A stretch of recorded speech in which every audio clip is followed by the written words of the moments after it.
Can Nick Sirianni get the Eagles back on track? Are the Dallas Cowboys cooked? Can Malik Neighbors save the G-Men? And do the Washington Commanders have something special brewing with this new look football team in the nation's capital? We're going to talk about it here today. This is my NFC East preview and predictions. This is Rogue Football. I'm your host, Jordan DeLugo. We're going to start with the Commanders here because I still think they're at the bottom of the division.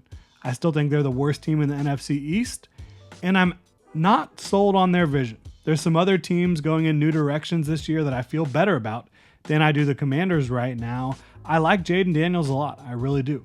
I love Terry McLaurin, Jahan Dotson, their tight end room.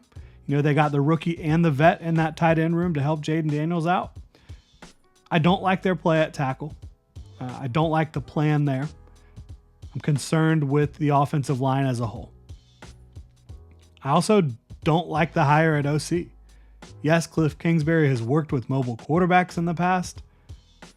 I have not seen the level of success at the NFL level, or in college, quite frankly, from a Cliff Kingsbury to make me feel like this was the most inspired hire you could have made at offensive coordinator. I really don't.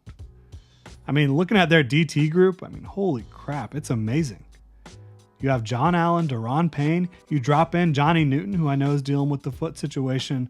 But this has the potential to be the most explosive defensive line group in the NFL. I'll give you that. And that's something to be excited about. If you are a defensive line fan, if you love watching those big boys play in the trenches, you should get fired up about watching the Commanders. I'll give you that. There are also some pieces in the secondary you can get excited about. I'm here for that. Mikey Sainer still.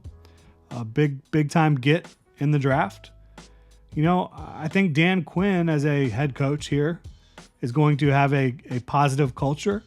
And I also think he's going to be creative enough to use some of these misfit toys and players that they've added, that they've brought in to the best of their ability. You know, Jamin Davis, I think he's going to be much better under Dan Quinn. I think they're going to change his role quite a bit. I think, Frankie Luvu coming in is going to be a good player for them. I think he has the potential Dan Quinn does to get the most out of a Jeremy Chin type player. But I don't see a talented overall roster. I don't get why they thought Cliff Kingsbury would be the best choice at offensive coordinator. And I do worry about Jaden Daniels behind that offensive line, and I worry about his inability to avoid big hits. In fact, his penchant for putting himself in situations where he's going to get absolutely rocked. He runs with reckless abandon. And when you combine the fact that he's ready to run after the first or second read aren't there pretty much every time, and then he runs himself into big hits, and then add in the fact that the offensive line might not be very good in pass protection, I think you have a potential recipe for disaster there. It worries me quite a bit. It really does. I love Daniel's ability to layer the ball down the field. I think he got much smarter and is a much better processor now than he was a couple years ago. And again, he has some receiving talent. And then you talk about Austin Eckler out of the backfield. That's more receiving talent. But for me, there's too many question marks on this football team for me to be convinced that they are heading in the right direction as a organization. And I certainly don't feel like they are going to win many ball games in 2024. And as much as I do like Jaden Daniels, I thought he should have been a first-round pick. I would feel much better if they took Drake May with that second overall pick. I'll tell you that right now. Drake May has better size, more arm talent, in my opinion. The ability to not only fit the football into tight windows, but to layer the football, over the middle and to throw from different odd arm angles, to throw on the run. I think Jaden Daniels is a 1-2 read quarterback, and then he's going to take off and go. And a lot of times he's going to put himself in harm's way. And so I like his arm talent. I like his rushing ability because he's going to be one of the fastest quarterbacks in the league from the jump. He's going to be one of the best runners at quarterback in the league from the jump. But I worry that he's going to get himself into trouble, or that he's going to get himself hurt. And I worry that the offensive line isn't going to help. So that's kind of where I'm at with the Washington Commanders right now. I like some of what they've done. I think their defense is going to be improved. Overall, the talent level's not there, and there are concerns for me with the fit overall of the offensive coordinator and quarterback. Looking at my next team, I think the Giants are going to finish in third place in the NFC East this year. Look, Daniel Jones, that magical run to the divisional round a couple years ago, that feels like it's ancient history. This is the last crack at this thing for this current regime, in my opinion. Brian Daboll, Joe Schoen. You bring in Shane Bowen, who I think was a decent hire there at defensive coordinator. I think he's going to be able to do some things with the players you have to get this defense moving in the right direction. Malik Neighbors is extremely exciting. That wide receiver is lightning in a bottle. He is ready to ignite this offense, in my opinion. Theo Johnson is also an exciting pick on the offensive side of the ball. Very talented tight end out of Penn State.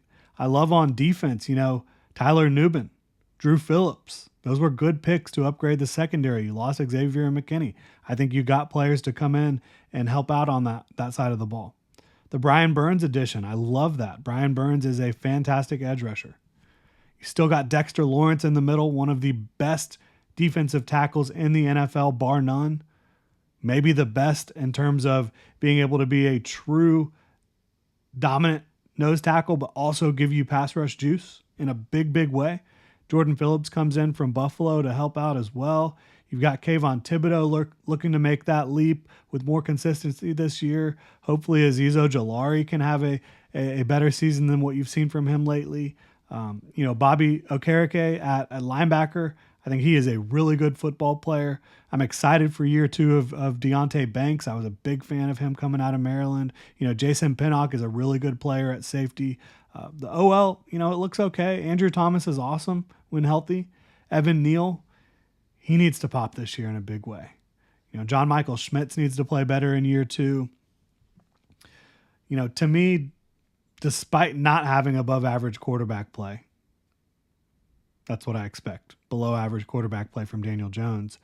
With the additions that they have made in the draft and via trade, the talent they already had on this roster, I think that they will be a competitive team week in and week out. But I ultimately don't think they're going to win enough football games to make the playoffs, to get close to the playoffs, really. I think this is going to be it for Brian Daboll and this regime. I think this is going to be the final year. I think they hitched their wagon to the wrong quarterback in the draft a few years back, and they doubled down on it last offseason with Daniel Jones. And I think ultimately that's going to be the downfall of this current regime for the New York Giants.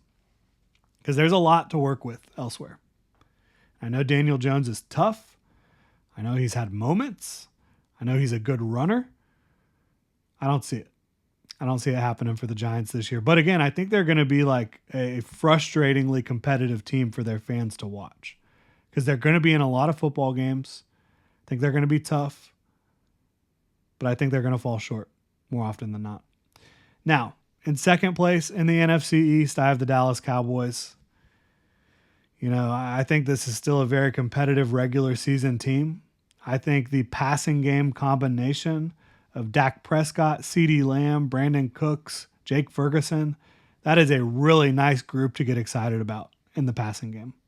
CeeDee Lamb is one of the best receivers in the NFL.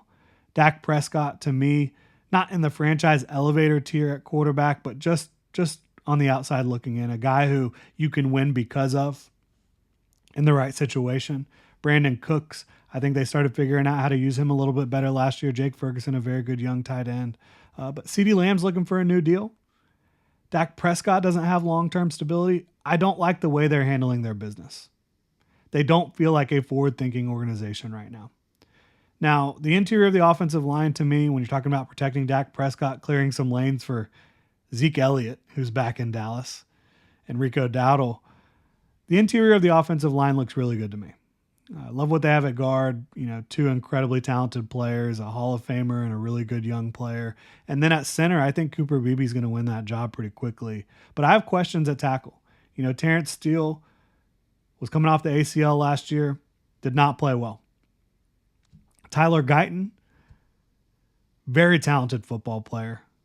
Long way away from being a good NFL starter from a technical standpoint, in my opinion. So I have questions at tackle. Thought they could have done more to make sure that, and this is a team that's supposed to be competing for championships, right? That's supposed to be really pushing their chips in. I don't think they did that on the offensive line. Defensively, you have one of the better pass rush units in the game. I can absolutely give you that. Micah Parsons, second to none in the NFL right now, pretty much. He is so disruptive. You have DeMarcus Lawrence still. You have other good auxiliary pass rushers, also Diggy. But I have real questions about the transition to Mike Zimmer. Like, I think that there is a wide range of outcomes there on that defensive side of the ball. I think it could prove to be a wonderful move for them that gets them playing better defense down the stretch, more disciplined defense down the stretch in the 2024 campaign.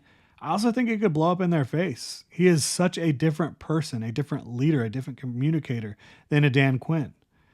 Different philosophy. He's more rigid. He's not as communicative with the players. I could see it going either way with this one. I really could. I think that they will either be one of the first teams out in the NFC, finishing 8th, 9th, 10th, something like that, or end up being a wild card team and likely losing in the first round. That's kind of how I see the Cowboys in 2024. They feel complacent. They don't feel like they're pushing chips in. They don't feel like they're operating in good faith with some of their best players, in my opinion. That's good enough to remain competitive, but it is not good enough to push forward. That's where I'm at with the Dallas Cowboys, Jerry Jones, and the Dallas Cowboys right now. So that obviously leaves Philadelphia, Philly at the top of this division, in my opinion.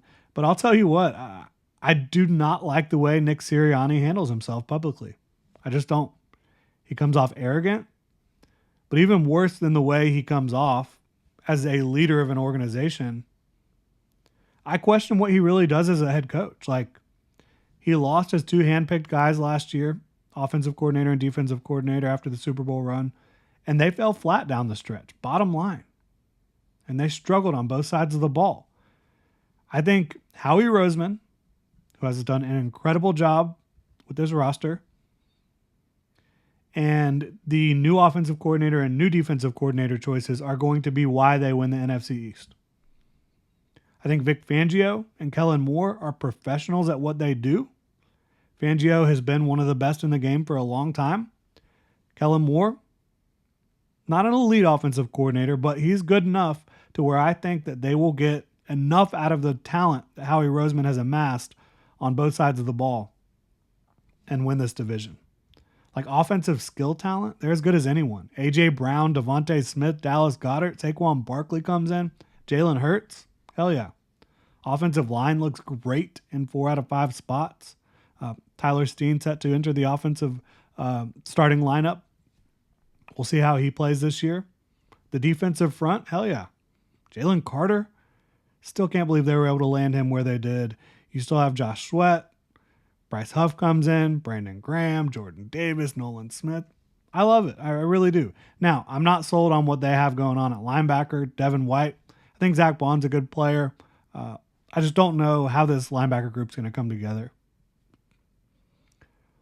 But between their defensive front and their secondary, with Vic Fangio running the show, I'm in enough to feel good about this team winning the NFC East. Cooper DeJean and Quinyon Mitchell added to the mix. You get Quinyon Mitchell as the first cornerback off the board in the 20s. He is an unbelievable fit for Vic Fangio. And I think Cooper DeJean, you can say the same thing about him. You've got plenty of good vets still back there. You have big play Slay still. Chauncey Gardner-Johnson is back. Reed Blankenship developed into a good player for you. So I think the Eagles just have so much overwhelming talent that they're going to win this. And again, along with Vic Fangio and Kellen Moore coming in to kind of stabilize things on offense and defense for this football team. That's how I see it. I don't think that there's a real Super Bowl contender in this group in the NFC East. I think the Philadelphia Eagles are the closest thing to that. They're a team that I would probably project right now to make it to the divisional round of the NFC playoffs. We will see how it ends up playing out this year.